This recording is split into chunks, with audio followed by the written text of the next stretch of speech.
Ok, boa tarde. Então, a todos, vamos abrir o 29º webinar do nosso Print, né?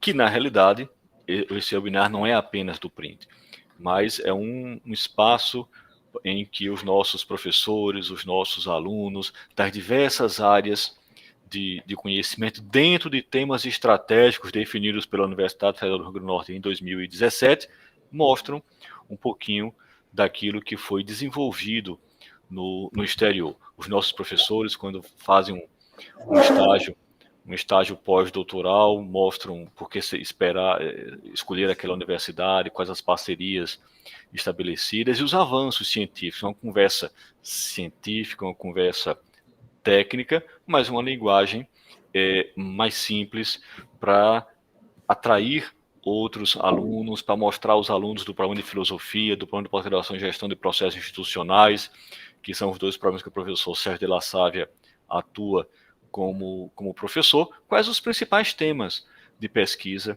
que ele está fazendo. Os nossos alunos, quando vão para o doutorado sanduíche, aproveitam também a oportunidade de mostrar não apenas como foi a sua experiência, mas o avanço científico, o avanço técnico que teve e na sua formação, que é o mais importante, que é a missão do nosso sistema de pós-graduação, que tem 92 programas de pós-graduação em funcionamento, que na última avaliação quadrenal que saiu, foi confirmado nessa segunda-feira, o resultado final, após os pedidos de reconsideração, teve uma considerável melhoria na qualidade, né? Reflexo de um investimento de longo prazo, da responsabilidade, da dedicação de todos os nossos docentes, de todos os nossos alunos. Dobramos o número de programas com conceito 7, dobramos o número de programas com conceito 6, aumentamos em mais de 35% o número de programas com nota 5. Né? Então, 5, 6 e 7 passa a representar uma parcela significativa do nosso sistema de pós-graduação. Muitos dos nossos programas que eram nota 3 e que estavam com nota 3 há bastante tempo conseguiram passar para 4. Praticamente não tivemos programas que caíram de nota, né? Os dois que temos 3 programas, entramos com um pedido de recurso e 2 foram aceitos. Então, a bioinformática e a geografia permanecem com nota 5 na avaliação da CAPES. A música, que não havia subido, subiu de 3 para 4. Então, provavelmente, nós vamos também encaminhar no segundo semestre do ano que vem uma proposta de criação de um curso de doutorado em música, né? A filosofia subiu de 4 para 5. O professor Sérgio já foi coordenador do programa de pós-graduação em filosofia. Hoje saiu a portaria dos coordenadores de área, dos coordenadores adjuntos, a professora Sinara, que também já foi coordenadora do programa de pós-graduação em filosofia, que foi bolsista do Print na primeira turma de 2019, em que ela ficou lá na Inglaterra, foi nomeada coordenadora de área. Por motivos pessoais, ela optou por ficar como coordenadora adjunta. Então, saiu hoje a portaria final. Isso mostra, né, a gente teve 2 coordenadores de área, 6 coordenadores adjuntos, um amadurecimento científico da universidade, construído aí ao longo dos seus 65 anos. Na época em que eu e o professor De La Sávia ainda não éramos nascidos, né? Mas nos 45 anos da pós-graduação, nós estávamos pensando em nascer, mas não imaginávamos que ficaríamos assim os dois, sem cabelo e com uma barba branca, tão rapidamente, né? De La Sávia, antes dos 40 anos, né? O professor De La Sávia também já foi o coordenador do programa de pós-graduação em gestão de processos institucionais, que também subiu de nota nessa avaliação. Hoje, a coordenação é da professora Patrícia Borba, que está aqui presente, que junto com De La Sávia brilhantemente conduz o programa. Saímos de 3 para 4 e já submetemos a proposta de criação de doutorado. São 2 programas com objetivos distintos, com formas de trabalhar distintas, mas os dois são extremamente importantes e caros para a nossa instituição, na medida em que conseguem avançar no desenvolvimento científico e tecnológico e conseguem formar recursos humanos qualificados. O professor Sérgio ficou o ano passado, né, afastado na França no seu pós-doutoramento, trabalhando em um tema extremamente relevante que passa um pouquinho ali da filosofia, não é aquela filosofia pura, entra um pouquinho ali, um pouco de avaliação psicológica, em outras áreas de conhecimento, mostrando claramente que a ciência não tem paredes intransponíveis, mas membranas que permitem, né, uma comunicação e permitem que os pesquisadores e os temas sejam abordados de maneira muito mais inteligente. É o que o UFRN fez em 2017, quando definiu temas estratégicos. Um único tema pode ser abordado de maneira muito interessante, com uma característica própria de acordo com a área do conhecimento. E esse somatório faz com que a ciência avance de maneira muito mais firme, de maneira muito mais sólida e muito mais rápida, né?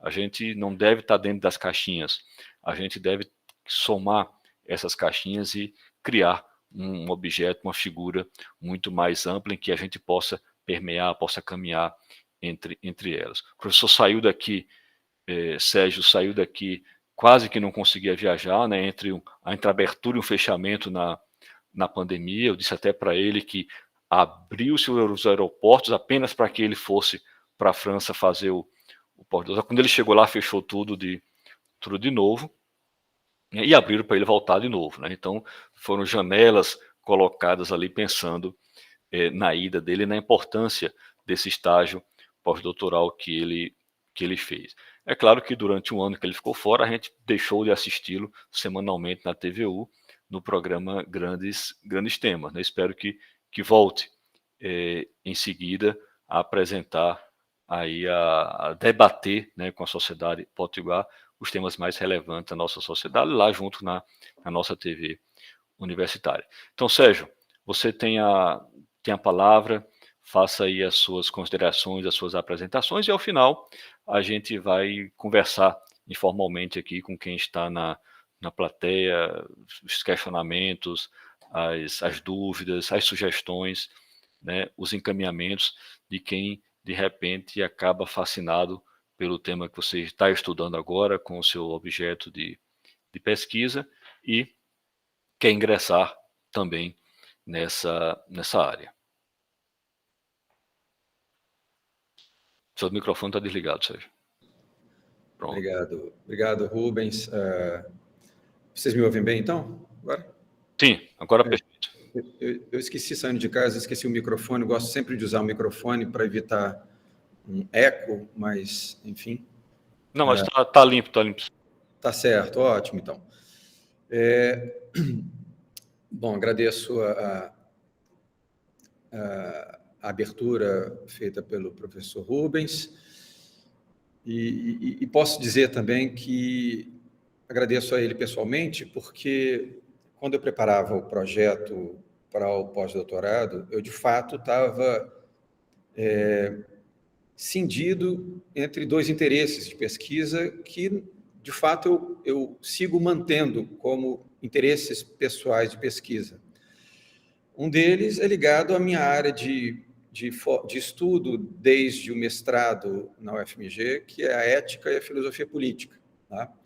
Então, eu já tinha alguma ideia de um projeto que se inscreve na continuidade do trabalho de tese e também do trabalho do primeiro pós-doutorado que eu realizei antes de entrar na UFRN.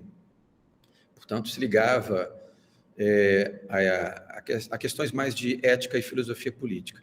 E um outro tema era um tema, para mim, novo, de algo que eu ainda estou pesquisando, né? Então, é uma pesquisa em andamento. E eu conversei pessoalmente isso com o professor Rubens, e eu estava dividido entre algo que para mim era mais natural, dar continuidade, e algo que para mim era um desafio, mas que me interessava mais pessoalmente, mais diretamente, mais emocionalmente, né? E o Rubens não teve dúvidas, ele me encorajou a apresentar esse projeto. O fato de eu ter já uma trajetória de pesquisa em pós-graduação na França, de certo modo, facilitou a escolha também do local, né, para o desenvolvimento da pesquisa.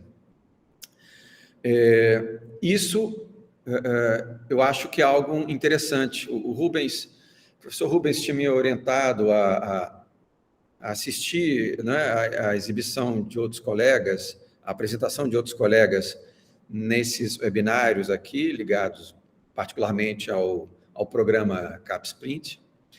E eu fiz, e já digo aqui, professor Rubens, que foi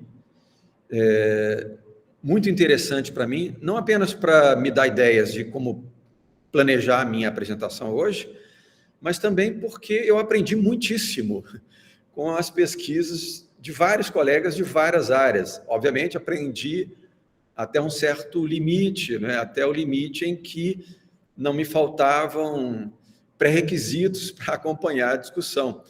Mas, e já dou esse retorno, acho muito interessante, que vocês possam também olhar apresentações de outros professores, mesmo que não seja a sua área, porque se aprende muito com pesquisas de outros colegas. E é muito bom também para podermos saber o que colegas pesquisam, né?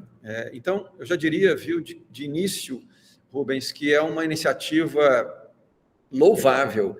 Essa é uma solução inteligente e criativa, digamos, para publicizar, né, o investimento dos recursos destinados a esse programa CapSprint. É uma forma inteligente de fazer isso, inventiva, e que nos permite justamente, né, tomar conhecimento da pesquisa dos colegas, de vários colegas que a gente cruza aqui no campus, no restaurante, na cooperativa de livros, nas reuniões públicas, enfim. E é muito bacana depois vermos a apresentação e associarmos aquele colega, então, pesquisa tal assunto. Então, para mim, foi muito positivo. E eu vi que os colegas, então, falavam um pouco inicialmente dessa ambientação, né, desse momento inicial, quando chegamos no país de destino, no país onde vai se desenrolar a pesquisa. E, no meu caso em particular, essa instalação foi muito facilitada pelo meu histórico, né? Eu fiz um segundo mestrado na Universidade de Paris-Est, que depois foi reunida a outras 4 instituições do leste de Paris para constituírem, era Paris 12, e aí criaram a Universidade de Paris-Leste, seria. Fiz o mestrado, depois, em seguida, fiz o doutorado, e em 2009 eu fiz um primeiro pós-doutorado na Escola de Altos Estudos em Ciências Sociais, e nesse meio tempo aconteceu então a criação do programa de pós-graduação em processos institucionais, aqui junto com a Patrícia, e a gente fez um contato com uma professora da Sorbonne, porque lá eles também têm um mestrado profissional que é lotado no departamento de filosofia. Marie Garot. E com ela eu iniciei o desenho de um termo de cooperação científica e que foi aprovado no departamento de filosofia, o que seria o equivalente ao departamento de filosofia, o FR 10, né? Que é a Unidade de Formação e Pesquisa, né? Recherche, unidade de formação e pesquisa. Isso foi em 2019, veio a pandemia, interrompeu justamente a programação que a gente havia estabelecido, mas a Sorbonne está retomando muito ao mesmo tempo, né, que a UFRN, as atividades públicas, né, de congressos, colóquios, etc. Então, eu tenho agora a esperança de poder dar sequência a esse convênio, mas foi facilitado por esse acordo que eu pensei em submeter o projeto à Sorbonne. Então, assim, como eu já havia morado lá há alguns anos, o local, instalação, língua, cultura, circulação na cidade, tudo isso foi muito tranquilo, ou seja, eu não tive nenhum problema de adaptação, não perdi tempo com isso, né? Já estava muito ambientado ali na cidade e já tinha até os meus locais de preferência de estudo. Então, foi inicialmente essa ideia. Eu encorajado, então, pelo Rubens, assim, entre um projeto do coração e um projeto na sequência das minhas pesquisas anteriores, eu optei por esse. E eu vou dizer um pouquinho mais de como é que tudo surgiu, mas fiquei muito feliz que o projeto tenha sido acolhido pelo professor Emmanuel Picavet, do Instituto de Ciências Jurídicas e Filosóficas da Sorbonne, porque isso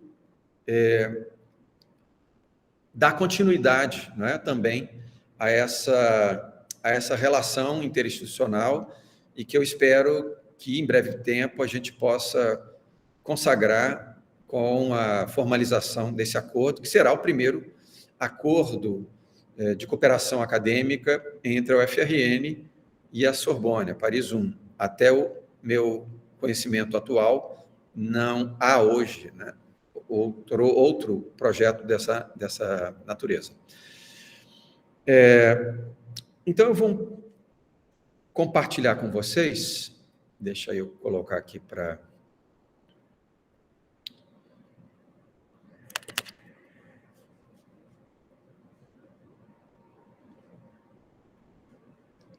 Eu sempre me enrolo um pouquinho com o Meet, mas está aí o Alcio que pode me auxiliar. É uma janela, né? Assim.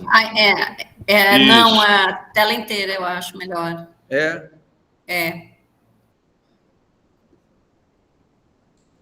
Tela inteira. E aí eu tenho que buscar lá Não, você clica aqui em apresentar, embaixo da tela que está aparecendo a gente, Sérgio. Apresentar. Apresentar, isso. Aí ele vai abrir a opção tela inteira, aí ele vai abrir uma outra opção que é para você compartilhar. Isso. Porque tem aqui para mim, integralidade da minha tela, tem uma janela... Bote aí, tela inteira, integralidade da sua tela. Você deve estar com o bichinho de francês, é? É verdade. Mas eu não estou vendo aqui, deixa eu ver se... Aí você tem que, daí para... ainda não está aparecendo para a gente. Aí aparece lá, permitir embaixo. Isso, agora está entrando. Agora você tem que escolher aí o seu arquivo. Clique em cima dele. Pronto, se você clicando em cima dele, ele vai aparecer para a gente. Só que aí você não vai nos ver.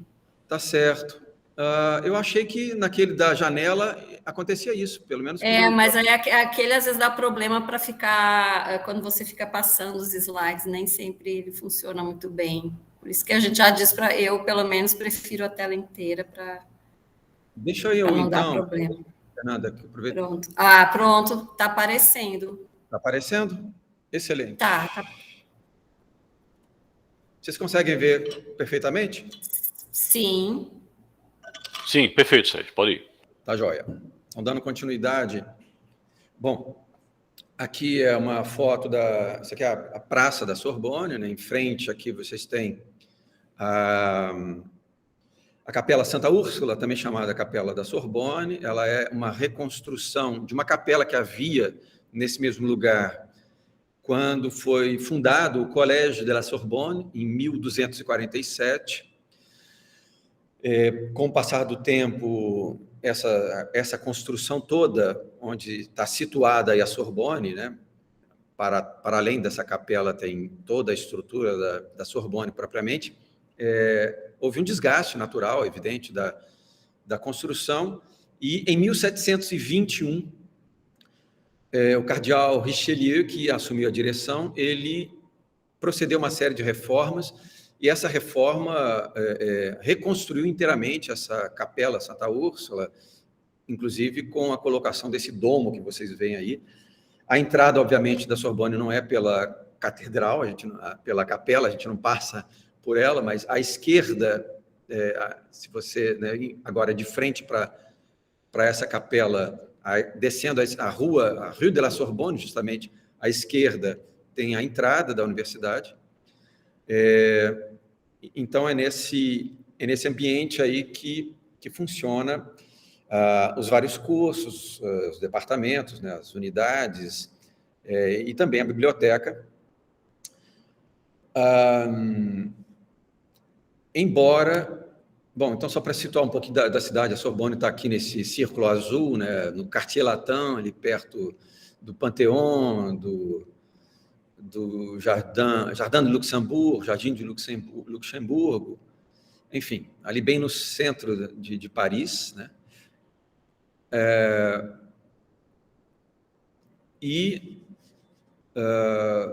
Aqui está uma menção ao Instituto de Ciências Jurídicas e Filosóficas da Sorbonne, conectado, né, ligado ao Centro Nacional de Pesquisas Sociais, CNRS, que é o maior centro de pesquisa da Europa. Preciso dizer, ele é maior em número de áreas de pesquisa, né, de domínios de pesquisa, e o maior em número de pesquisadores associados, né? Então, não é o maior, assim, enfim, é preciso dizer claramente o que significa isso, né? E aí, então, o professor Emmanuel Picavet acolheu o projeto, me colocou em contato com a equipe e disponibilizou, né, enfim,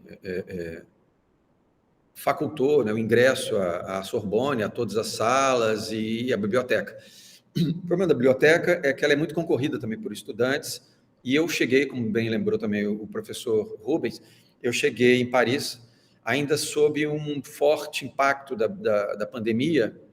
Então, isso não impedia acesso à universidade, nem às bibliotecas, mas o acesso era restrito e com as medidas sanitárias exigidas pelo Ministério da Saúde da França, né? Isso significa também, no caso das bibliotecas, um número mais restrito de frequentadores, né? Ou seja, se Patrícia se lembra muito bem, porque a gente esteve lá justamente numa reunião com a Marie Garot, e nós circulamos um pouquinho e tinha uma fila de alunos para entrarem na biblioteca. A professora Marie Garot falou: vocês querem entrar para conhecer a biblioteca? E a gente teria que furar uma fila de alunos, enfim, meio complicado. Então, se normalmente já tem fila, não é, para entrar, com restrição de frequentadores, de frequentação, né, eu preferi utilizar, enfim, estudar no meu local habitual, que é a Biblioteca Nacional da França. Aqui vocês veem uma das torres, são 4 torres como essa, em formato de livro aberto. Então, vocês têm aqui 22 andares para cima e cerca de 30 metros aqui nesse jardim, que vocês veem uma parte dele, né? 30 metros para o chão, subsolo, onde estão as salas de estudo, as salas de pesquisa, né? E desde do meu doutorado, esse é o meu local preferido, né, de trabalho, e para mim era um prazer a cada dia poder entrar ali e desenvolver a pesquisa. Para mim uma enorme satisfação poder justamente todos os dias ter essa experiência e fazer as consultas no acervo enorme, gigantesco que tem essa biblioteca, né? Então, aqui vocês veem justamente uma sala que, à esquerda, né, uma foto que eu fiz do que lá se chama Bibliothèque de Recherche, que é a biblioteca reservada para pesquisadores, né, que fica justamente lá embaixo mesmo, né, próximo ao solo mesmo, ali do jardim. E aqui eu estou numa sala, uma sala de estudo, para estudo individualizado, né? Fica exatamente nessa posição de onde eu estou tirando a foto, ali para o salão embaixo. Então, era aí que eu estabeleci as pesquisas. Mas, antes de passar propriamente ao que me levou, né, a essa pesquisa, a apresentação desse projeto, eu já havia me interessado por esse tema, por essa temática, experiências de quase morte, na juventude, mas isso ficou algo como uma espécie de curiosidade, né? Algo realmente dissociado da minha vida acadêmica. Já na época eu já estava no mestrado na UFMG, e isso então nunca foi, naquela ocasião, objeto de interesse propriamente acadêmico. Foi com a leitura do livro do Dr. Raymond Moody Jr., que publicou em 1975 esse livro que, como vocês veem, se tornou um best-seller, 14 milhões de cópias vendidas, né? Ele estuda mais de 1.000 casos ao longo de alguns anos, e ali, nesse livro, ele trata de 6 casos em particular, né? Descreve minuciosamente como exemplares dos traços gerais comuns a esse tipo de experiência, né? Isso foi em 75. Foi esse livro que eu li que me despertou esse interesse. Bom, mas isso ficou muito perdidamente lá no passado, né? Ficou apenas um interesse pessoal. Após a publicação desse livro do Dr. Raymond Moody, uma série de centros de pesquisa ligados à área médica, à área da psicologia, da psiquiatria, começaram também a realizar pesquisas nessa direção.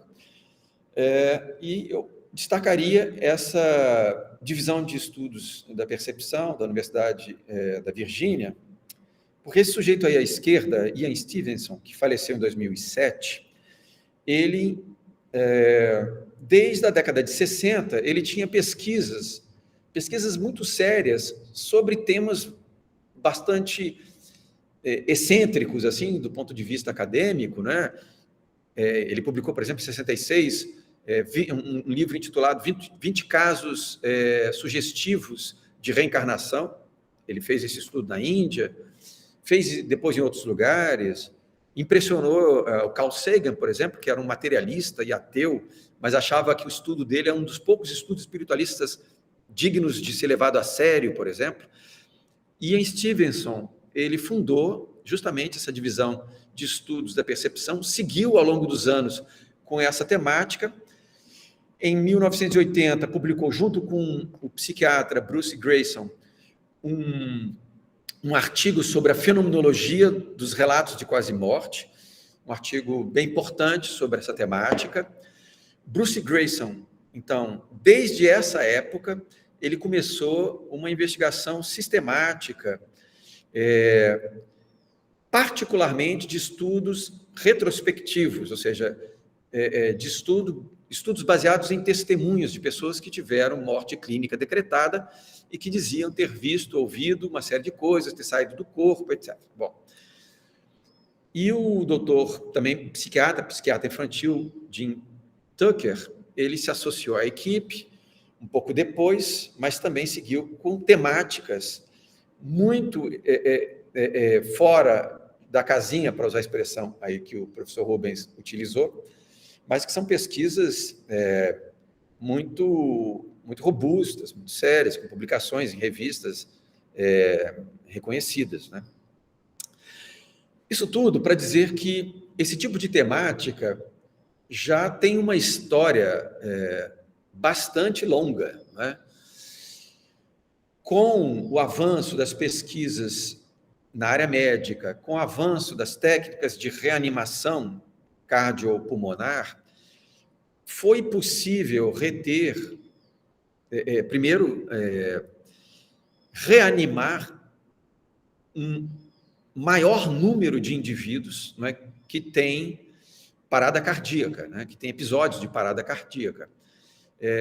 E como isso, então, possibilitou, não é, até mesmo com tempos largos de estado de morte, tornar esses indivíduos, né, a vida, quer dizer, reanimar esses indivíduos, o termo em inglês é resuscitation mesmo, essas pesquisas tinham, então, a partir dessa época, né, com o avanço das técnicas de reanimação, um largo material de estudo.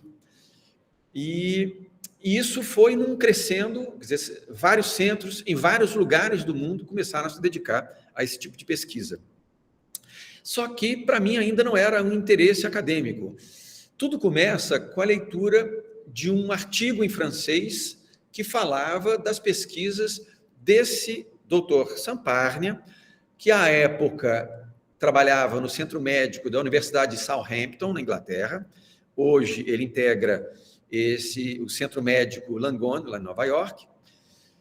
Mas ele publicou essa pesquisa, que eu vou agora falar um pouquinho dela, em 2014. 2015 eu vi uma matéria, ou final de 2014, eu vi uma matéria no jornal, não me lembro exatamente se foi final de 2014, início de 2015, uma matéria no jornal francês sobre essa pesquisa. Eu achei muito interessante, primeiro porque ela é considerada a maior pesquisa já realizada sobre o assunto em todo o tempo, né? E eu vou detalhar um pouquinho dessa pesquisa logo agora, só para dizer para quem se interessar, eu comprei esse artigo, então eu tenho o PDF dele, para quem se interessar depois, eu posso compartilhar.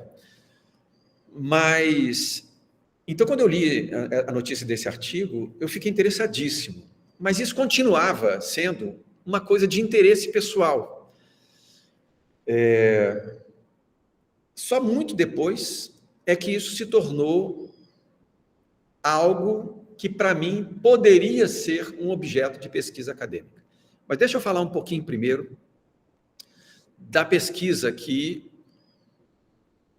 o Dr. Samparnia desenvolveu. Então, essa pesquisa, deixa eu detalhar ali, né? Awareness during resuscitation, então, significa consciência durante a reanimação, né? Essa pesquisa, esse estudo, foi iniciado, como eu disse, em 2008, desenvolveu-se em 15 hospitais do Reino Unido, Estados Unidos e Áustria, e envolveu inicialmente 2.060 pessoas, 2.060 pessoas que tinham histórico e diagnóstico de cardiopatia, né? Essas pessoas, então, quer dizer, os hospitais nas cidades onde eles moravam já tinham, né, toda uma estrutura preparada para receber esses pacientes no exato momento em que fosse diagnosticado um episódio de parada cardíaca. Desse total de 2.160 pacientes, 330 foram reanimados, ou seja, foram ressuscitados no termo em inglês, né? Ou seja, foram trazidos à vida. Então, foram reanimações bem-sucedidas. E desses 330, 140 tornaram-se elegíveis para a pesquisa. E também deram o consentimento para participar, né? Embora nenhum sinal clínico de qualquer estado de consciência tenha sido relatado durante o evento, 39% desses pacientes, desses participantes, descreveram ter alguma recordação durante o procedimento. Ou seja, eles estavam em situação de morte clínica, em processo de reanimação. Durante esse processo, eles relataram recordar-se de alguma coisa. Então, pela primeira vez, num estudo desse tipo, indicadores específicos, visuais e sonoros, foram dispostos sistematicamente durante os procedimentos médicos de reanimação dos doentes que tinham parada cardíaca, para corroborar eventuais relatos, né, dos sobreviventes.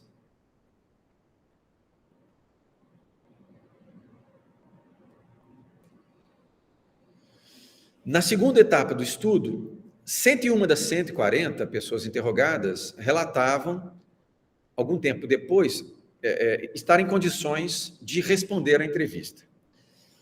Desses, 9 pacientes entrevistados manifestaram ter experimentado sensações compatíveis com o que é descrito normalmente como uma experiência de quase morte. Luz, quer dizer, viu alguma luz, impressão de bem-estar, encontra algumas entidades, parentes, etc. Né? 46 desses evocaram lembranças precisas, mas que não correspondem propriamente às descrições clássicas de EQM. 2 desses pacientes, novamente entrevistados, tempos depois, foram capazes de descrever o episódio de parada cardíaca e a reanimação com detalhes visuais e auditivos precisos.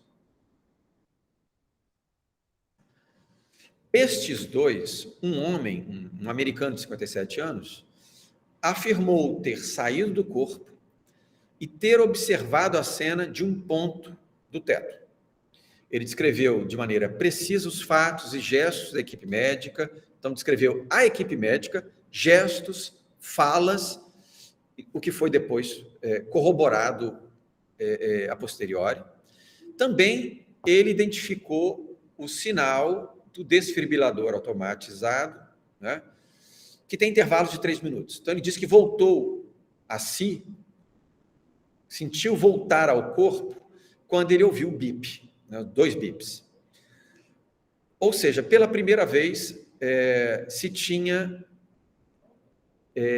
cronometrado o tempo de duração de uma EQM.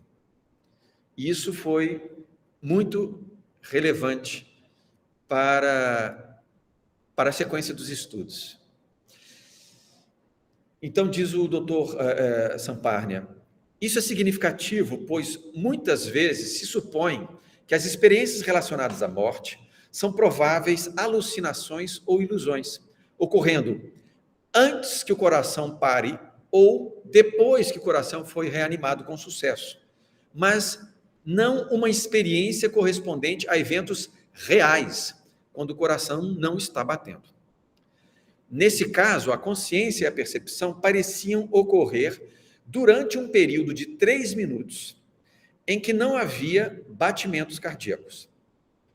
Isso é paradoxal, já que o cérebro normalmente para de funcionar dentro de 20 a 30 segundos após a parada do coração e não volta a funcionar até que o coração volte a bater. Além disso, as lembranças detalhadas da consciência visual, neste caso, eram consistentes com os eventos verificados. É preciso dizer que essas pesquisas, que começaram, como eu estava dizendo, a serem realizadas em vários centros médicos por todo o mundo, elas, obviamente, elas têm perspectiva de análise, de interpretação, não é? Distintos. Há uma pesquisadora da Bélgica, ela diz que esse debate dividiu a comunidade científica em 3 clãs. Um primeiro clã é o que ela chama de os espiritualistas, aqueles que acreditam que essas experiências são indicativas de uma dissociação da consciência e do cérebro, não é? Que, portanto, é preciso considerar e ampliarmos o leque de respostas possíveis para esse tipo de fenômeno. Um outro grupo chamado materialistas são aqueles que acham que esses relatos devem ser levados a sério, mas que devemos buscar no cérebro a resposta para esses relatos. E um terceiro, que são os céticos, para eles, sequer esse tema é objeto de análise científica, né? sequer é digno de ser estudado. Então, em vários centros, à medida que essas pesquisas foram sendo realizadas, várias hipóteses foram sendo aventadas, né? E é interessante porque, meses antes da publicação desse estudo do Dr. Samparnia, foi publicado em 2014, no início do ano, na Universidade de Michigan, pesquisadores, eles induziram ao coma 9 ratos de laboratório. Então, submeteram esses camundongos à parada cardíaca. E, né, posicionaram eletrodos nesses camundongos. E o que se verificou foi que, no momento em que o coração para de bater, há uma intensificação das atividades cerebrais, dos impulsos elétricos do cérebro. Não é? Essa intensificação é similar ao estado de vigília. Então, para esses pesquisadores, isso deve explicar, ou é isso que deveria explicar, os relatos de quase morte. Quando o coração para de bater, há uma baixa, uma perda da oxigenação, né? O sangue continua a circular pelo corpo, mas essa circulação vai perdendo força, porque o coração parou de bater e o cérebro vai perdendo, portanto, oxigenação. E para compensar isso, ele intensifica a sua atividade. Então, para esses pesquisadores da Universidade de Michigan, era isso que explicava os relatos de quase morte. Né? Como disse o Dr. Samparnia, essas explicações poderiam, então, ser verificadas antes, propriamente, da morte clínica decretada, antes do eletroencefalograma ficar retilíneo. Né? Ou então, em outros casos, como em Liege, na Bélgica, pesquisadores associaram diversos traços dos relatos de quase morte a determinadas medicações. Ou então atribuíam essas impressões a traumatismos no cérebro decorrentes do período em que o sujeito ficou sem oxigenação, por exemplo. Né? Ou seja, esses relatos teriam a ver ou com a intensificação da atividade cerebral nesses 20 a 30 segundos em que o sangue ainda circula e que, portanto, o cérebro ainda guarda alguma atividade, ou então isso acontece quando o sujeito começa a retornar, né, a voltar a si. Né? O que mostrou a pesquisa do Dr. Samparnia é que não. As experiências dele aconteceram em um período em que ele estava, de fato, clinicamente morto. O que é interessante é porque eu aqui adotei a nomenclatura tradicional, experiências de quase morte, porque está convencionado isso. Mas é preciso dizer que esse termo ele é equívoco. O próprio Dr. Samparnia, ele prefere, ele acha que não é adequado. E eu concordo plenamente com ele, porque dizer experiência de quase morte significa que o sujeito está no limiar da morte. Ele está quase morto, mas não está morto ainda. Né? Então, o próprio Raymond Moody Jr. aproxima esses relatos de experiências, por exemplo, com alucinógenos, transes místicos, etc. No que eu acho que ele está equivocado. Não é? Porque isso nada tem a ver e nem ajuda a inteligência dos fenômenos de quase morte. Daquilo que chamamos de experiência de quase morte. Né? O Dr. Samparnia prefere que a gente chame experiências de morte atual, ou experiências de morte real. Ele utiliza essas duas expressões. Para dizer o quê?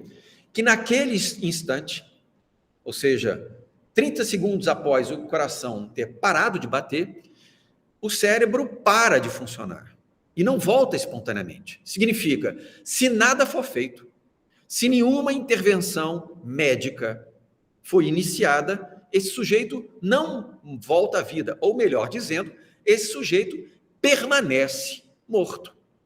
E se sabe, portanto, hoje, com o avanço das técnicas de reanimação, que a gente conseguiu prorrogar esse tempo, de certo modo, não é?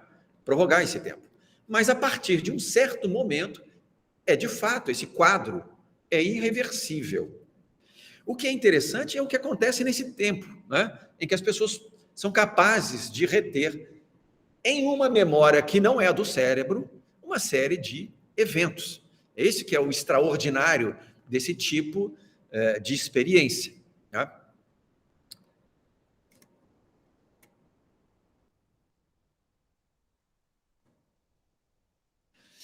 Antes de colocar exatamente o problema, eu preciso dizer uma outra coisa. Ainda sobre esse termo, experiência de quase morte, né? Porque convencionou-se de que foi aquele livro do Dr. Raymond Moody Jr.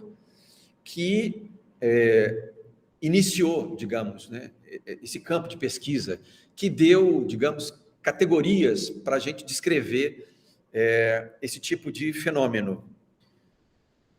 De fato, as experiências tal como a gente lida com elas hoje na literatura, tem essa origem, né? A origem nessa pesquisa do Dr. Samparnia, perdão, do Dr. Raymond Moody Jr. Mas o primeiro registro que se tem notícia na história desse tipo de fenômeno aconteceu no norte da França, em 1740. Um médico militar socorreu, então, um soldado que tinha tido uma síncope em razão de uma batalha no norte da França. E ele conseguiu reanimar o sujeito. O sujeito, quando voltou à vida, ele relatou uma série de casos, né? Ainda não se tinha categorias, ainda não se interpretava aquilo, né? Mas foi o primeiro registro. E depois, no século XIX, no final do século XIX, um psicólogo, filósofo, professor na Sorbonne, Victor Heger, ele publicou uma série de 3 artigos, o primeiro deles intitulado, e aí agora para a tradução é meio complicada, o título é Le Moi des Mourants, o eu dos morrentes, não existe tradução, a gente traduziria o eu dos moribundos, mas eu não sei se é exatamente isso. Esses artigos que ele publicou, o Victor Heger, lidavam com relatos de pessoas que, justamente, ou estavam numa proximidade com o fenômeno da morte, sabe? Durante uma queda, sentiu que saía do corpo, etc., ou a pessoa que estava se afogando também sentiu isso e aquilo. Bom, ele cunhou, então, essa expressão, experiência de morte, em francês, experiência de morte iminente. Então, começa lá. Mas, de fato, essa literatura começa a ser explorada mais cientificamente a partir de 75. Mas, vejam, o que me interessa claro, eu tenho interesse pelo fenômeno, porque acho apaixonante, extraordinário, tal. Mas houve um momento em que eu me dei conta de que era possível pensarmos essa experiência no âmbito da filosofia. E isso aconteceu em 2016, quando eu fui... Então, veja, eu li o artigo no início de 2015, passou muito tempo, 1 ano e meio, mais ou menos, 1 ano e pouco, em que isso era apenas um interesse pessoal. Mas então eu recebi um convite de um professor da Universidade Federal de São João del Rei, que estava organizando um colóquio internacional em fenomenologia nessa universidade, lá em Minas, e ele me convidou para participar da organização e perguntou se eu tinha algum trabalho na área de fenomenologia. Eu disse que não, mas disse a ele que, depois que li o e-mail, fiquei pensando se a aplicação do método fenomenológico nos permitiria uma descrição filosófica, uma abordagem filosófica desse fenômeno. E eu fui, então, pesquisando, fui lendo Russell, Fenomenologia, de Edmund Husserl, e fui me surpreendendo com essa possibilidade, né? Então, isso começa em 2016, o evento aconteceu em 2017.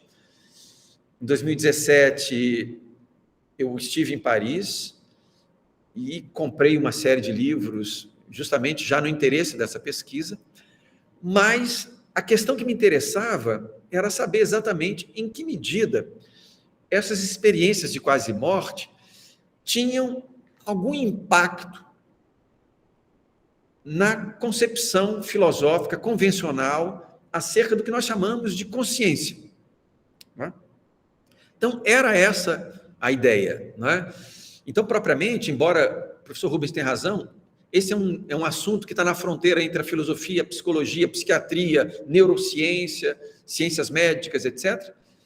Mas o meu interesse é propriamente a repercussão filosófica disso, desses relatos, ou seja, dos relatos das pessoas, da descrição que eles fazem como uma experiência em primeira pessoa. É isso que me interessa.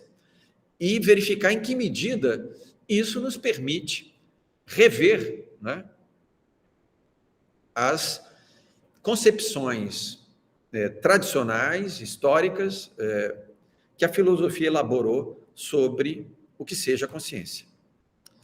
Então, em outras palavras, quais são as consequências para uma filosofia da consciência do fato de que centenas de milhares, na verdade, milhões de pessoas ao redor do mundo tenham relatado ter testemunhado fatos confirmados a posteriori, quando esses indivíduos não eram capazes de ato perceptivo, nem tampouco de ter acesso a seus recursos mnemônicos, ou seja, eles não podiam acessar seus esquemas de memória, porque o seu cérebro estava inativo. Quais são as consequências disso para uma filosofia da consciência?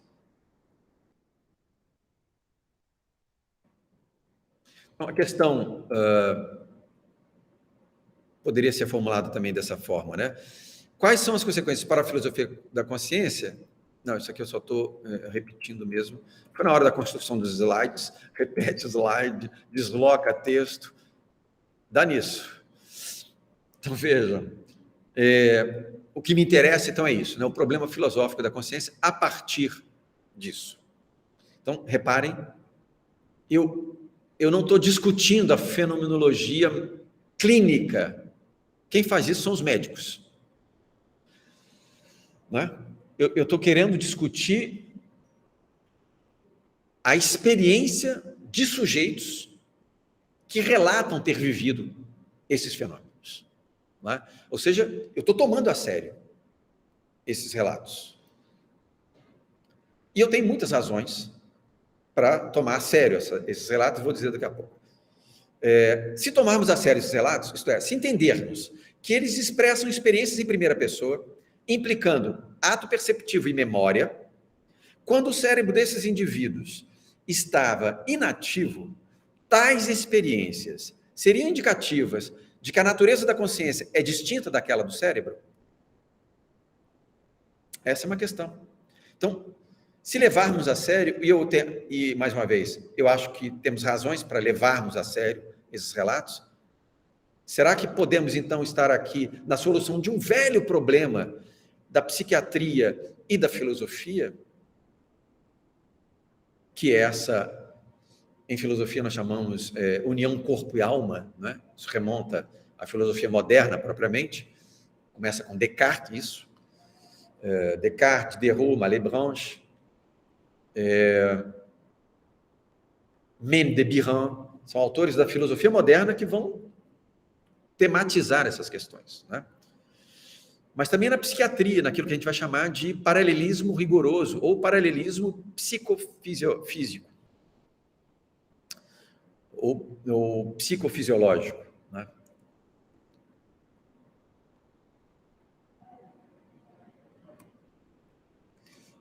Então, vejam bem, há duas formas clássicas de colocarmos o problema da consciência. E vocês, se pegarem um livro de história da filosofia, vocês vão testemunhar isso ao longo dos séculos da tradição do pensamento. nós podemos partir de um conceito de consciência para verificarmos, em seguida, como esse conceito opera na realidade concreta. Então, se define uma concepção de antropos, uma concepção de consciência, uma concepção de cogito, uma concepção de entendimento, uma concepção de razão, e depois confirmamos isso numa reflexão sobre a ação dos indivíduos, comportamentos, etc. Tá? Então, parte-se de um conceito e verifica-se depois como é que esse conceito opera na realidade. O outro caminho é o caminho inverso, né? Ou seja, partimos das experiências ordinárias, efetivas, feitas pelos indivíduos, para, a partir delas, extrairmos uma concepção geral, um conceito, uma definição de consciência. Porém, além desses dois casos, há um outro problema. As experiências não ordinárias, justamente. Né? Porque considerar as experiências ordinárias, para ver em que medida elas nos forçam a rever nossas concepções de consciência, isso é relevante. Não é?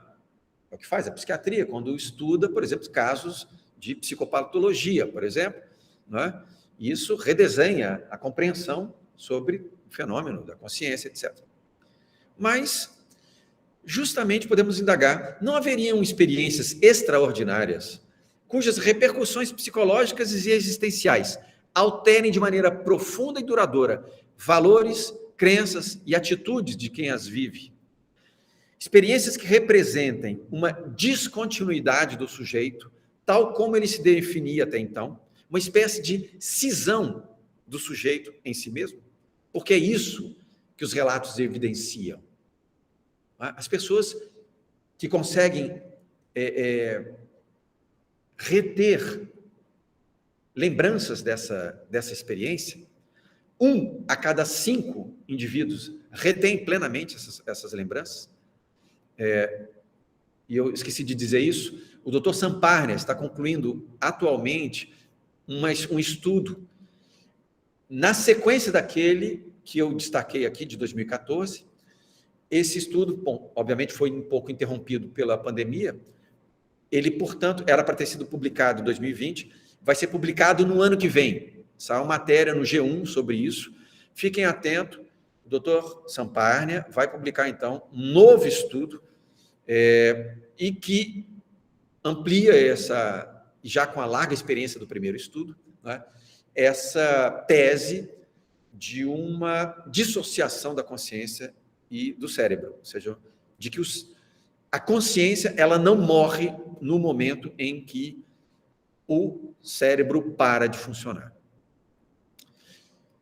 Mas as pessoas que retornam, elas retornam absolutamente transformadas, né? Mudam suas perspectivas de vida, seus valores, etc., porque marca enormemente as suas vidas. Ora, é óbvio, eu estava dizendo aqui, agora há pouco, né, assim, é óbvio que a gente não pode descartar respostas baseadas em estudos fisiológicos, neurológicos, ou seja, que tomam como base a materialidade do fenômeno mesmo. Né? Então, é legítimo perguntarmos, teremos na estrutura neurológica respostas para essa questão? Em que medida a neurofisiologia pode responder ao problema de saber se a natureza da consciência é ou não distinta daquela do cérebro? Pelo fato dessa abordagem negar, em princípio, qualquer forma de dualismo, é evidente que suas respostas considerarão a consciência ou o espírito como resultantes da atividade neurológica. Essa é, digamos, a resposta clássica, né, ordinária, digamos, da neurociência a respeito desse tipo de fenômeno. Né? Embora um neurologista, um neurocientista suíço disse, certa vez, numa entrevista, vocês encontram isso também no YouTube, ele disse que ele havia feito uma pesquisa, ele aplicou uma descarga certa amperagem sobre indivíduos, e eles descreveram sensações muito próximas a essas de experiências de quase morte. Então, ele acha que isso é uma pista de que certo estímulo elétrico pode desencadear esse tipo de sensação. Porém, ele disse, nenhum neurocientista no mundo pode, hoje, explicar como que um indivíduo que está em cima de uma cama, em processo de reanimação, descreva um diálogo que acontece numa sala a metros dali, ou distante dali, como acontece em muitos desses casos. O sujeito sai da sala e descreve cenas, descreve depois indivíduos, né, como tem um norte-americano, ele entrou numa outra sala do hospital, e depois, quando ele voltou a si, ele descreve os indivíduos fisicamente e diz o que cada um falou durante o diálogo, enquanto o corpo dele estava em uma outra sala. Né? Então, mas esse debate, reparem, ele persiste como uma divisão entre a comunidade científica. Né? As pesquisas e os métodos científicos têm apoiado a ideia de que o cérebro causa a consciência. Essa é uma ideia, como eu estava dizendo, de uma parte da comunidade científica que sustenta o paradigma materialista, digamos, ou fisiologista, ou fisicalista. Nessa perspectiva, espera-se que o avanço das pesquisas neurológicas poderá, em algum ponto no futuro, determinar todos os processos relativos àquilo que chamamos, geralmente, consciência. Todos, né? Desejo, fantasia, criatividade, habilidade poética, tudo. Absolutamente tudo que faz parte daquilo que nós chamamos de subjetividade, espírito, sujeito, consciência, teriam como raiz uma atividade cerebral, neurológica. Mas isso, evidentemente, gera o que nós chamamos de paralelismo rigoroso. Ou seja, nessa perspectiva, temos, quem sustenta essa tese é obrigado a afirmar que, justamente, a consciência é mero epifenômeno de um fenômeno material, fisiológico, que é a atividade cerebral. Uma explicação, justamente, de tipo materialista ou fisicalista, pode exaurir toda a experiência do sujeito? Em outras palavras, a experiência consciente deriva toda ela de uma base material? Podemos também perguntar. Né? Tem dois argumentos de consenso entre os cientistas. Primeiro, é possível estabelecermos correlações entre os eventos mentais, ou seja, conteúdos da consciência, e o funcionamento do cérebro. Né? E aí, hoje você tem experiências, por exemplo, né, em que uma máquina, um computador, ele aprende, digamos, ele é treinado a reconhecer, por exemplo, quando um indivíduo pensa em determinada figura, numa quadra de tênis, ou num sorvete, ou numa bola de futebol. Né? E se faz aí, então, uma associação de causa e efeito. Né? Outra, podemos estimular, né? Segundo esses cientistas, segundo alguns cientistas, podemos estimular certas partes do cérebro e induzir certas experiências, isto é, certos conteúdos específicos de consciência. Só que o problema é que nós, enfim, no ponto hoje da pesquisa, a gente apenas tem imagens, né? Ou seja, ativando certa região do cérebro, produzimos certa imagem cerebral. Mas, em nenhum caso, isso alcança, por exemplo, uma recordação que também tem mesclada a ela emoção, por exemplo. Né? Uma recordação envolta em alguma emoção. O problema é isso. Correlação entre dois eventos não implica causalidade. Né?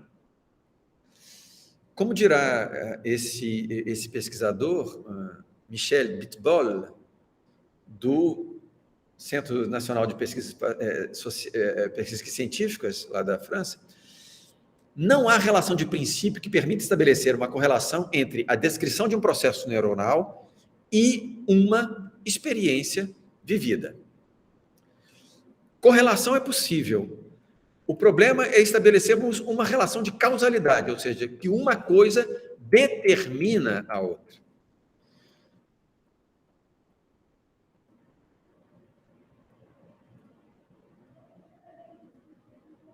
Diz o autor, se você quer provar que o processo cerebral é a causa das experiências vividas, você deve ter uma relação de mão única entre eles, ou seja, tal atividade cerebral produz necessariamente tal representação mental. Ocorre que existe plasticidade cerebral. Existe a possibilidade de treinamento mental e, portanto, existe a possibilidade de causação reversa, descendente de uma atividade mental para um processo cerebral. Então, é difícil sustentar a tese da causalidade unilateral. Esse é um problema para os neurocientistas de base materialista, né? Que possa haver em algum momento essa causação, ok. O problema é supor que essa causação é de sentido único. Se sabe, então, que a estimulação transcraniana não é prova de que um processo cerebral seja a causa determinante da consciência, porque a dependência reversa também vale.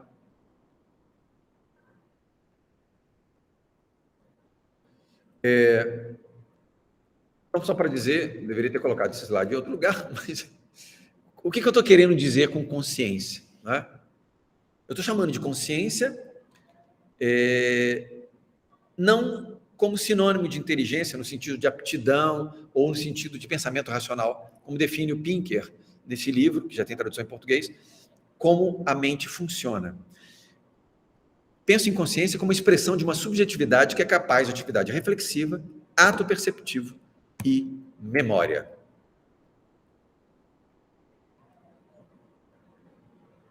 Ora,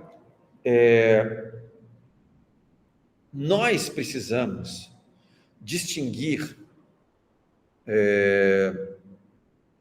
filosoficamente, para avançarmos nas descrições de experiência de quase morte, nas descrições, precisamos destacar essa distinção que há entre sensação e percepção, né? Porque, de fato, quando um neurocientista diz, aplicando tal medicação, isso produz a sensação de sair do corpo, por exemplo, ora, isso é diferente da situação em que o sujeito diz que percebeu o corpo dele de um outro ponto. Em filosofia, sensação e percepção são termos distintos. Não é possível assimilar percepção à sensação. Em filosofia, esses termos são distintos. Então, é preciso distinguir isso. Sensação é um certo dado psíquico imediato, condicionado por uma excitação fisiológica suscetível de produzir uma modificação consciente, seja de nossas afecções, seja de nossa representação daquilo que experimentamos. Percepção seria o ato, ou resultado do ato, pelo qual o indivíduo, organizando imediatamente suas sensações presentes, as interpretando e completando por imagens e lembranças, distinguindo delas, tanto quanto possível, seu caráter afetivo, opõe a si um objeto julgado distinto de si mesmo, real e atualmente conhecido por ele. Eu estou resumindo aqui, esses dois verbetes são do vocabulário técnico de filosofia, que foi organizado na virada do século XIX para o século XX, na França. Mas é muito interessante se você tomar essa construção aqui, porque isso é muito distinto, né? Então, aquilo que descrevem as pessoas que passam por uma experiência de quase morte não é uma sensação, né? Sensação de sair do corpo. Não, ele está olhando o seu corpo de um outro ponto.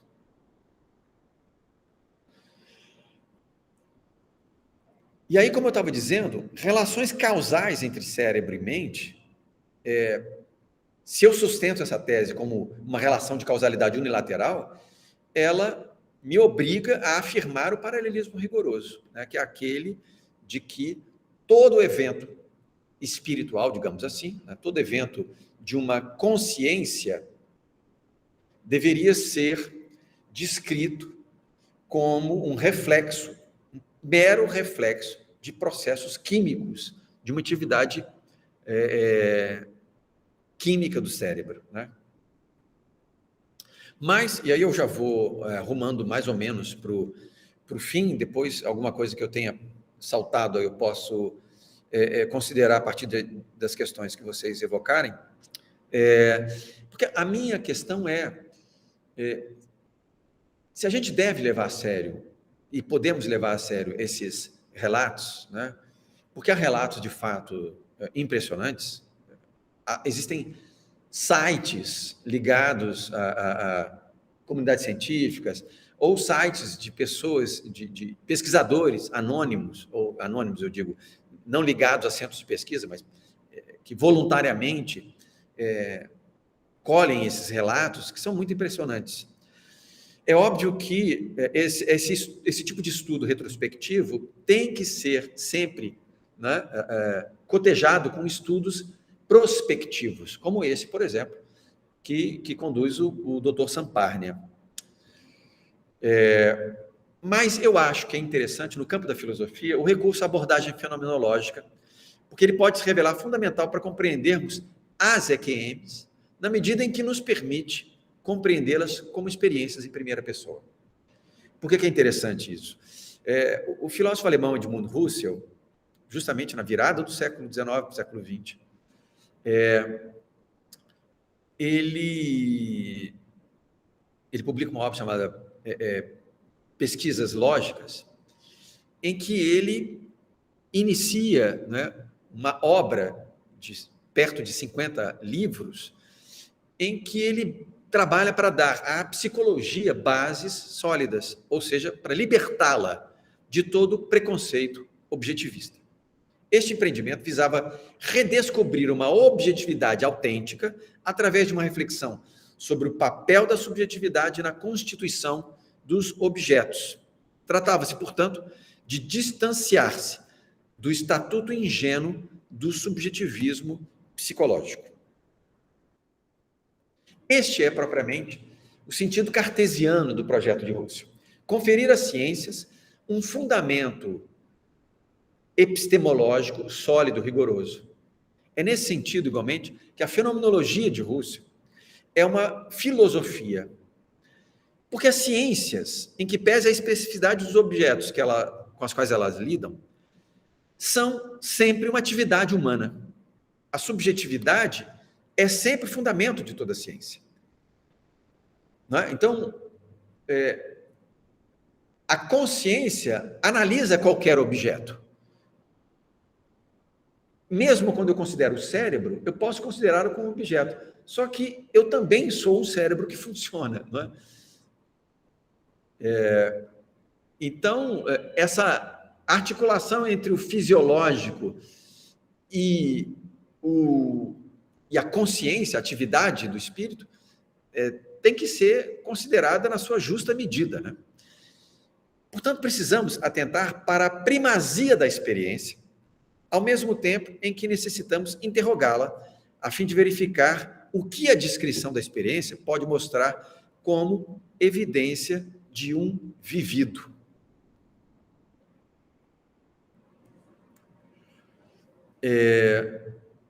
E aí algumas considerações. Primeiro, nossa relação com o mundo, com as coisas, com os fenômenos, se faz sempre sob a condição daquilo que Merleau-Ponty chama de posição estesiológica. Ou seja, somos sempre um sujeito corpóreo. Estamos no mundo na modalidade corpórea. Portanto, todas as nossas experiências com qualquer fenômeno, qualquer que seja ele, é feita sob o signo da corporeidade. Não podemos, portanto, eliminar das nossas experiências a corporeidade. É isso que trata Merleau-Ponty nessa obra aí, em um texto de 1957. a fenomenologia nos permite descrever nossas experiências segundo a forma específica a partir da qual ela se dá. Toda experiência é indissociável de um campo que define, de alguma forma, sua estrutura.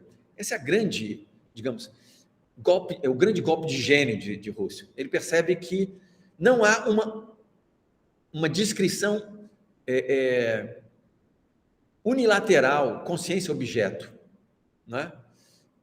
Ou seja, cada descrição fenomenológica tem que ser contextualizada. E essa contextualização, a descrição situada em um certo campo fenomenológico, vai desenhar especificidade em termos de significação, não de materialidade, mas de significação daquela experiência, daquele vivido.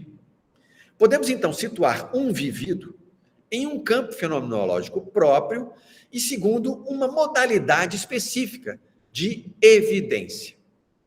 Mas nem toda evidência a que a experiência nos dá acesso é evidência empírica, né? Nem toda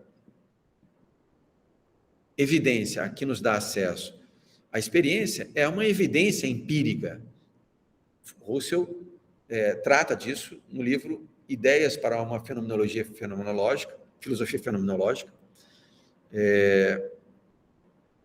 obra extremamente importante e que inaugura, na verdade, a sua fenomenologia propriamente.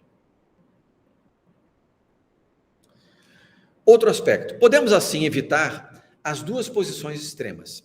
Um subjetivismo psicológico, ou seja, o que percebo coincide com as minhas representações do mundo, como se as minhas representações mentais fossem puros dados, e, no outro extremo, um objetivismo naturalista, por meio do qual eu encontraria as coisas fora de mim como puros dados empíricos plenos de sentido.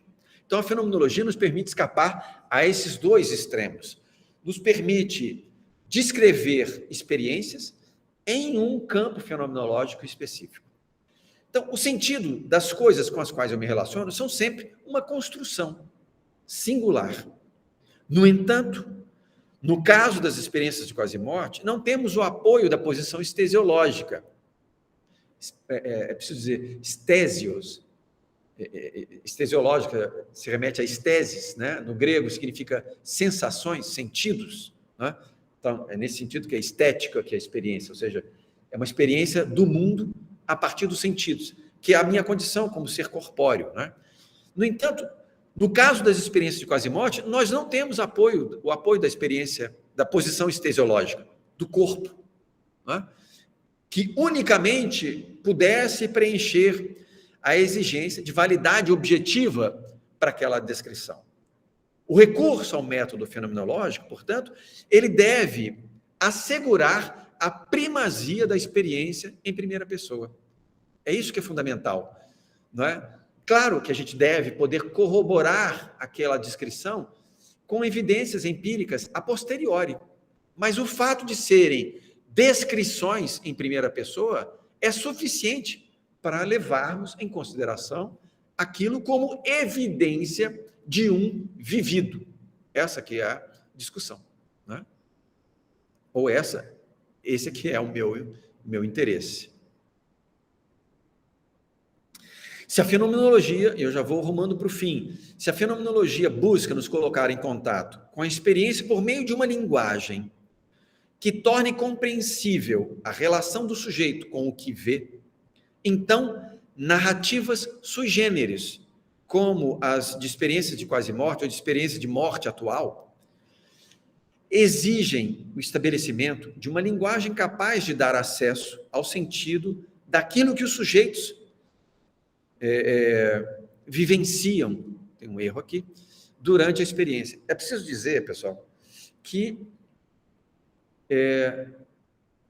eu pretendo, isso está em curso, né, aplicar o método fenomenológico no estudo das descrições dos relatos de quase-morte. Por outro lado, há limites históricos, conceituais, evidentes na fenomenologia husserliana. Isso porque, embora ele permita que a gente ultrapasse objetos da experiência sensível, não é? Toda construção, né, toda descrição de uma consciência transcendental é sempre a descrição de uma consciência encarnada, não é? Então, o que eu pretendo fazer, e isso vai ter, continua e terá prosseguimento no futuro, né? A minha ideia, portanto, e se possível, num pós-doc, na sequência, eu pretendo, né, encontrar um grande fenomenólogo francês, Jean-Pierre Lavigne, Jean-François Lavigne, que traduziu Husserl, talvez o maior representante da filosofia, da fenomenologia Husserl na França, com o qual eu tenho contato. A ideia é justamente, no final das contas, esse é o meu projeto, é de constituir uma fenomenologia capaz de fornecer categorias filosóficas, fenomenológicas, apropriadas aos relatos de quase-morte. Esse é o objetivo, pessoal. Essa é a ideia do projeto. O conhecimento natural começa com a experiência e permanece na experiência. Escrevia Husserl nesse texto das ideias diretrizes para uma fenomenologia e uma filosofia fenomenológica puras. Justamente esse texto que foi traduzido pelo Jean-François Lavigne. Ou seja, vejam bem, o conhecimento natural começa com a experiência e permanece na experiência. O destaque é dado por Husserl mesmo. Isso é verdadeiro e facilmente verificável na relação imediata do sujeito com o mundo, com as coisas e com os fenômenos naturais. Contudo, a extensão dessa fórmula não ultrapassa o quadro da certeza sensível, enquanto a nossa experiência, a nossa noção de experiência, justamente, permaneça limitada ao campo da experimentação empírica, propriamente. Por isso é preciso ultrapassar esse limite aí, né? E essa é a minha ideia, portanto, na constituição de uma outra fenomenologia.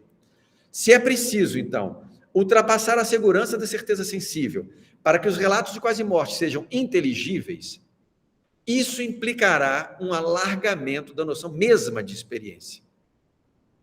Se por fenômenos entendemos, e eu cito aí o Jean-Paul Dumont, o elemento material de um fato empírico, então toda a ocorrência fenomênica é digna de ser tomada como objeto de investigação e análise. Não há fenômenos sobre os quais a ciência possa afirmar de antemão que não constituam objeto da ciência. Essa seria uma atitude antes dogmática ou ideologicamente motivada do que seria propriamente científico. A verdade da nossa condição pós-morte, aqui ultrapassando, né, os limites desse meu estudo, já apontando, né, para um debate dos limites do controverso desse tipo de pesquisa, ela é um postulado para a filosofia moral e para a metafísica ao longo de toda a história do pensamento.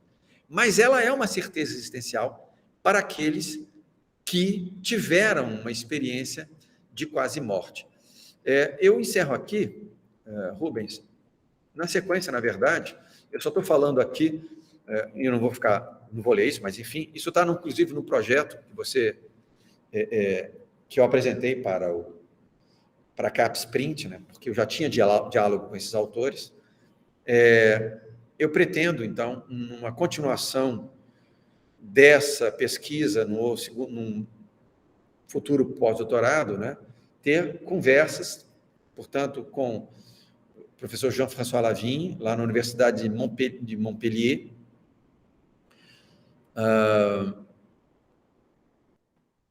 com Mathieu Ferré-Juin, lá da Sorbonne, por indicação do professor Emmanuel Picavet, para ver questões de discurso e de linguagem apropriada para a descrição desses fenômenos. E, por fim, uma professora da Universidade de Rouen, Nathalie Desprat, que é uma das grandes fenomenólogas francesas hoje, e que se interessa também por esse tipo de de debate no limite com a ciência. Bom, é isso. Eu encerro aqui a transmissão e aí volto aqui para a sala. Pronto. Muito obrigado. Obrigado, Sérgio. Eu não cumprimentei vocês no início, porque eu entrei na sala, mas a minha tela estava completamente escura, né? Tive que sair para poder enxergá-los. Mas muito interessante o seu tema aí de estudo, e até nós temos algumas perguntas, temos 2 perguntas aqui no chat. O Sebastião Maia pergunta se existe alguma menção sobre a neuroquímica do fenômeno. Se eu estou entendendo bem, sobre esse fenômeno de experiência de quase morte. Acredito que sim. Se quiser explicar a pergunta, Sebastião, fique à vontade. Mas deixa eu, de qualquer maneira, Fernanda, assim, por exemplo, no artigo do Dr. Sampaio, aquele publicado em 2014, que eu posso, inclusive, disponibilizar para você e a PPG, de repente, compartilhar com todos os que tiverem interesse, como eles já tinham uma equipe programada para acolher aqueles que tiverem uma experiência, né, de síncope, etc., que participavam, que eram sujeitos da pesquisa, eles podiam monitorar desde quase o início, né, propriamente daquela experiência, justamente o quadro neurológico do indivíduo, né? Oxigenação do cérebro, que medicações a pessoa recebeu durante aquele período todo. Então, tudo é descrito, viu, Sebastião, nesse artigo do Dr. Sampaio. Mas é interessante sua pergunta por outro aspecto também. Veja, considerando que um fenômeno ele tem um aspecto material, que é a sua evidência empírica, que nos permite controlar variáveis, etc., não é, Fernanda? Todo fenômeno, ele tem... não reconheci, querido amigo Sebastião. É um prazer vê-lo. Logo já te dou a palavra. Diretamente do Canadá. Exatamente. Mas veja, é preciso considerar que a materialidade da experiência de quase morte, ela tem um limite que é o fato da morte. Quer dizer, a partir de um certo momento, o cérebro para de funcionar, portanto, não há acesso material à pesquisa. Veja bem, isso é interessante porque se nós mantemos como princípio exaustivo de explicação dos fenômenos o paradigma materialista, a gente não vai sair do lugar. Vamos ficar como aquele neurocientista suíço, dizendo, para mim, é a descarga de uma certa amperagem que produz esse tipo de fenômeno. Ou é aumento da atividade cerebral, como na experiência de Michigan. Mas só que os relatos não nos permitem manter essa hipótese materialista, porque o sujeito descreve cenas que acontecem longe do local onde está o corpo e, evidentemente, o cérebro dele. Não é? Então, a hipótese materialista ela tem um limite e a perspectiva, portanto, né, materialista. O fato é que, óbvio, essas pesquisas podem e devem, as pesquisas prospectivas, elas devem avançar e, como eu disse, e gostaria de repetir, o Dr. Sampaio vai publicar agora, no próximo ano, uma nova pesquisa. Eu estou muito curioso de saber... o netinho aí. Muito bem, Patrícia. Eu espero não ter perturbado muito a cabecinha do seu neto com esse falatório. Mas, veja, a ideia é que esses estudos prospectivos possam avançar e que a gente possa cotejar, né, estudos prospectivos e estudos retrospectivos. Porque, no meu caso, a matéria-prima são os relatos. Eu quero fazer uma descrição, uma abordagem fenomenológica. Eu quero dar voz a essas experiências em primeira pessoa. Porque são experiências em primeira pessoa. Você tem, viu, Fernando? É uma vastidão de relatos que é impressionante. E eu já disse para o Mário, é um dos meus passatempos favoritos, é ficar no YouTube vendo relatos. Porque é muito interessante. E os detalhes e outras pessoas corroboram aquilo. Eu tenho um punhado aqui, eu ficaria a noite toda aqui. Eu até falei demais, viu, Fernanda? Peço desculpas aí, extrapolei meu tempo, mas eu teria na mão diversos aqui, poderia ficar relatando casos aqui para mostrar que, segundo essas pessoas, e fatos que são corroborados a posteriori, não tinham como ter acesso aos seus esquemas mnemônicos. O cérebro não tinha como produzir aquela perspectiva, né? Portanto, assim, o elemento material, Sebastião, químico, é interessante e eu acho que ele deve ser recoberto pelas experiências prospectivas, né? Não sei se satisfiz a sua pergunta, mas enfim. Nós temos um comentário também do Antônio Augusto Alencar Fernandes, ele fala da yoga, né? A yoga prega, inclusive na prática de mantras, que não somos nem o corpo, nem mesmo a mente. Isso pode ser repetido em meditação. Prega que esse autocomando de afastamento entre o ser consciente e o seu corpo e mente físicos é decisivamente necessário para o seu desenvolvimento espiritual. Acredito que isso tem muita relação com esse webinar, principalmente com relação ao fato de que nessas experiências a consciência se apresenta independente do corpo e do cérebro. Interessante. Obrigado, Antônio Augusto, pela questão. De fato, há experiências extraordinárias, né?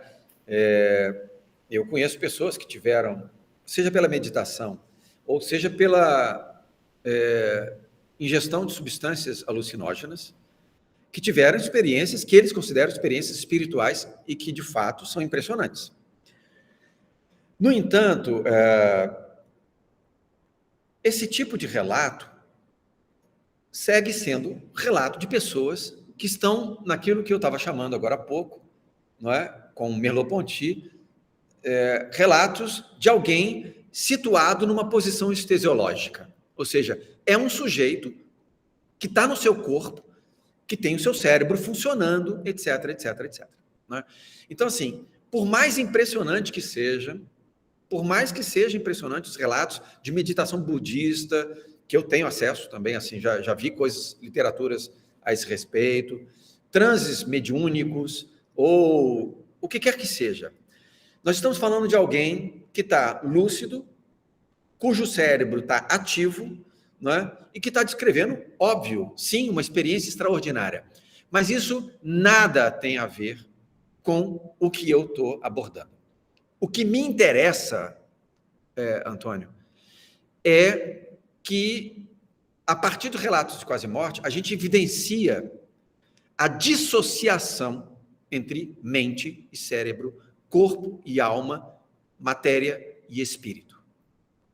O que indicam esses relatos é de que a consciência sobrevive ao evento da morte.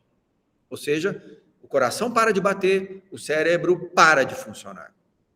Se sabia que nos segundos seguintes isso era evidenciado. Por exemplo, um neurocientista francês, Fernanda, ele, aproveitando que ainda vigorava na França a decapitação, ele pediu autorização para fazer um experimento. Então, salvo engano da minha parte, foi inclusive o último caso de decapitação pública. Ele estava presente, assim que houve a decapitação, ele pegou o cérebro, a cabeça, melhor dizendo, né? Ele pegou a cabeça do indivíduo decapitado e o chamou pelo nome. Ele abriu o olho. Chamou uma segunda vez, ele abriu o olho, rodeou o olho, depois de um certo tempo, ou seja, depois de alguns segundos, o olho perdeu a vitalidade, digamos. Não é? Então, se sabe, bom, isso está comprovado pela literatura médica, né? Se sabe que nos 20, 30 segundos depois que o coração para de bater, pela irrigação do cérebro, pela oxigenação do cérebro, ainda há alguma atividade. A questão toda é que essas experiências de quase morte testemunham uma dissociação, ou seja, de que a consciência ela não é um reflexo de atividades físico-químicas do cérebro. A consciência é de outra natureza. E há relatos impressionantes que testemunham isso, né? E que não podem, mais uma vez, se nós sustentarmos o paralelismo rigoroso, ou seja, paralelismo rigoroso significa a consciência é mero reflexo, não é? do cérebro, elas não explicam.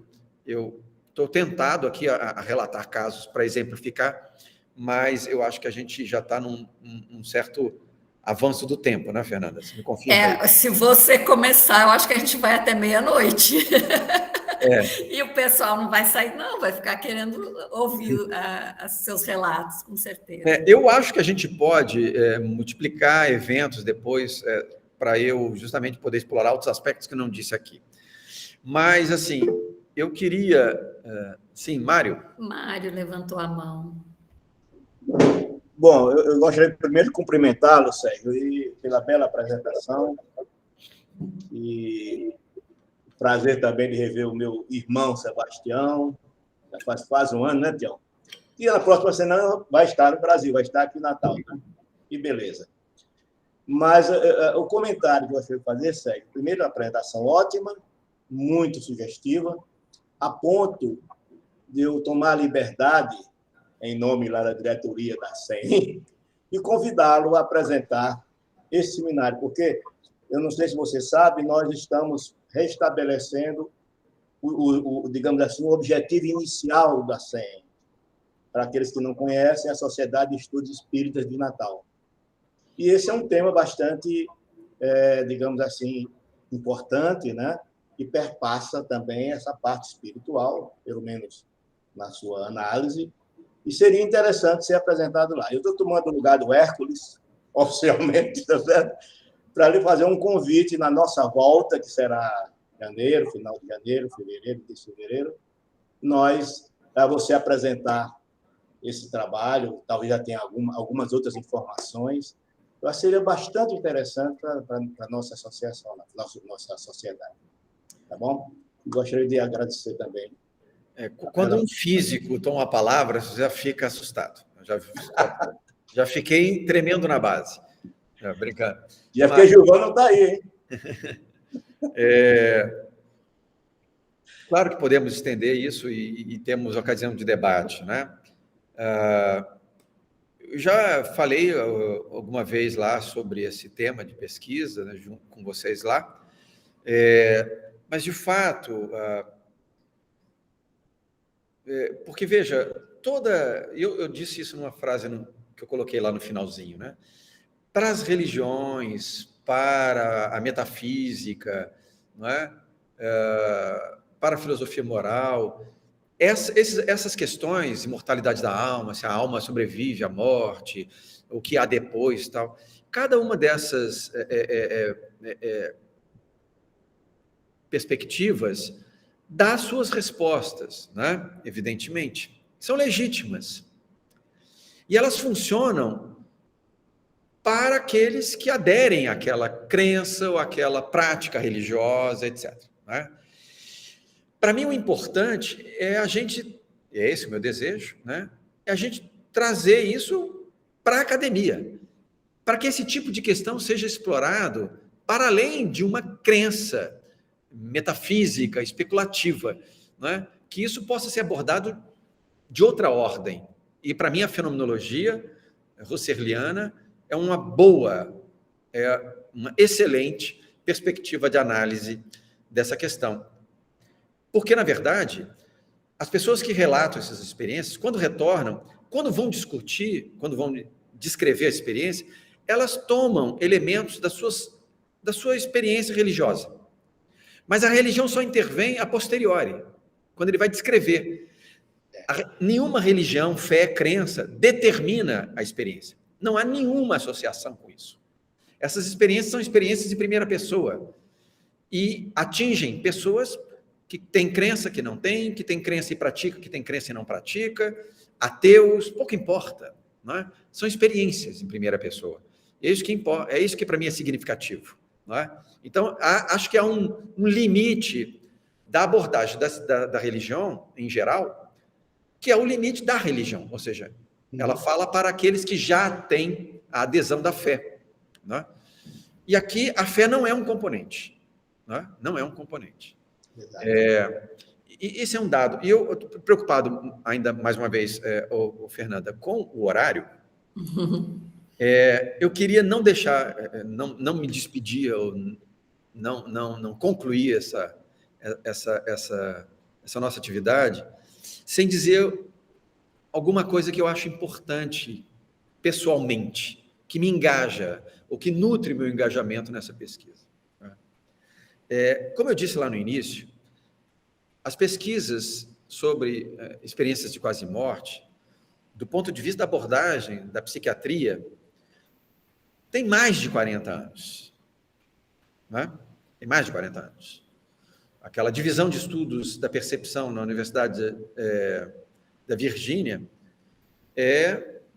foi iniciada em 1967. O Dr. Bruce Greyson trabalha desde a década de 80, em 1980, quando ele publica a Fenomenologia dos Relatos de Quase Morte.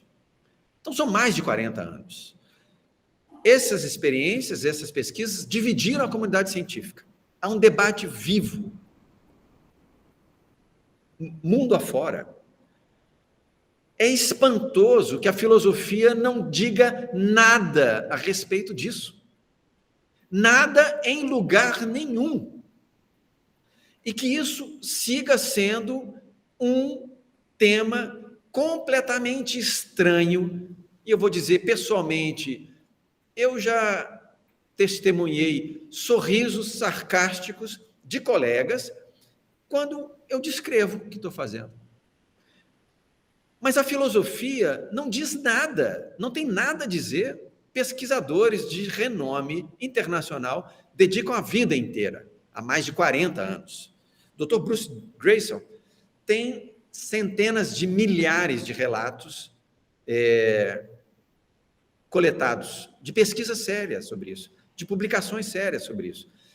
E os filósofos, quando falam de mente, cérebro, corpo, alma, imortalidade da alma, morte, só fazem repetir aquilo que os filósofos disseram ao longo da história, ou que disse o seu filósofo de preferência.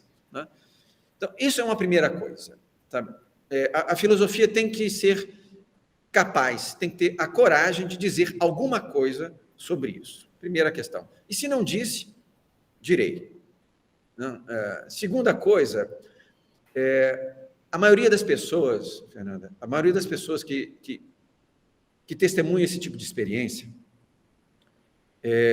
normalmente esconde, porque ela tem ou medo de ser tratada de louca, de alucinada, medo ou vergonha, simplesmente, né? Medo de ser incompreendida, porque essas experiências mudam completamente a sua concepção de vida, a sua experiência existencial propriamente, né? Então, é algo muito íntimo, pessoal, e é a experiência mais forte da vida dessas pessoas. E, normalmente, quando elas dizem alguma coisa para alguém, ou é recebida com sarcasmo, ou é tratada como louca, ou então porque ela tem alguma sequela neurológica decorrente do fenômeno. Né? Então, essas pessoas escondem. Eu acho que a academia, para além do interesse extraordinário que esse tipo de fenômeno apresenta, do ponto de vista científico, acadêmico, eu acho que a gente tem uma dívida moral com essas pessoas. Uma dívida moral. Essas pessoas passam a vida inteira, muitas vezes, em sofrimento psíquico, porque não tem com quem falar. E quando falam com temor de serem incompreendidas.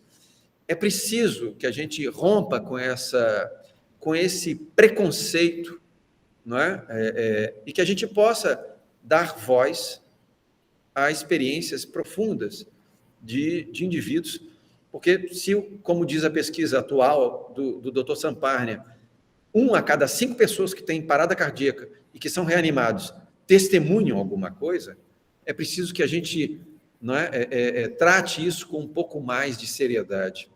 Então, isso me encoraja a continuar, sabendo que muita gente vai continuar sendo preconceituosa, mas, enfim, eu não posso fazer nada a esse respeito.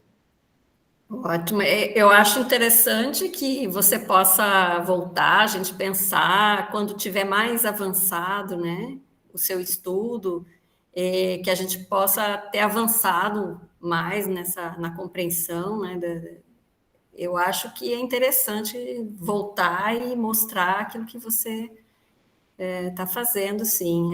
É um tema que é isso, a gente fazer o que todo mundo faz não tem muito sentido, né? Eu acho que o desafio é fazer o que os outros não estão fazendo, buscar as respostas que ninguém está buscando da forma como a gente propõe, né? Então, você está trazendo uma contribuição realmente muito, muito importante, que é de interesse, eu acho, não só das pessoas que passaram pela experiência, mas de pessoas que não passaram e que têm uma